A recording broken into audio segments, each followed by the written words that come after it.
Couple of guys on both sides of the ball being recognized today as the NBA announced its all-NBA teams.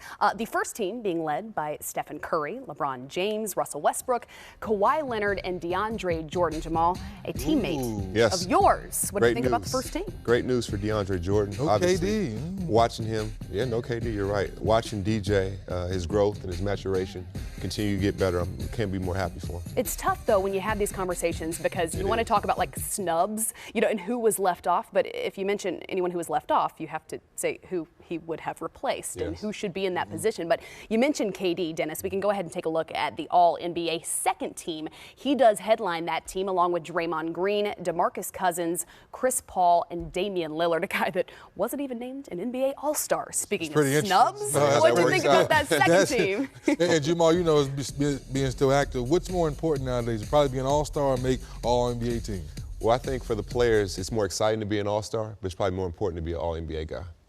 Interesting, because you don't hear fans necessarily talk about, oh, he's an all-NBA caliber player. You think, oh, well, this is an all-star player, but this is when it's most important to be recognized by those who are playing with and against you night in and night out. I would say, I think you're as good as your peers think you are. Obviously, everybody has a vote and everybody has a voice, but, the guys you go against every single night, they know the truth and who's really that nice and who's really not. And I think for the guys on that team, congratulations. Obviously, KD's a top-shelf player in this league, and I can't explain not on the first team, but right. It's a tough one, right? That's a tough Especially with the way Kawhi Leonard played. Obviously, LeBron's LeBron. Great players. Right.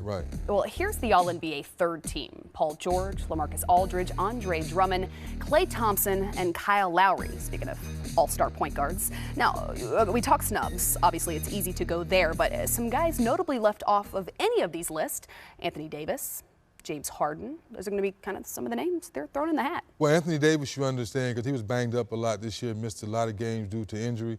And I think James Harden fell out of love with a lot of voters because on the defensive end, he didn't bring the same effort. It's amazing, and Jamal, you noticed that when he was with OKC, he was looked at as a defensive player coming off being obviously a facilitator and still is now, but the defensive side of the ball kind of slipped a little bit, and I think that's why a lot of people didn't vote for him. I think, like you said, I think along those lines, it's weird because you have guys that we know are two of the top 10, 15 guys in the world, but it all depends on how their team does. Winning factors into it. And Houston had such a run last year. I think them getting off to a slow start may have hampered their whole team, and especially getting on the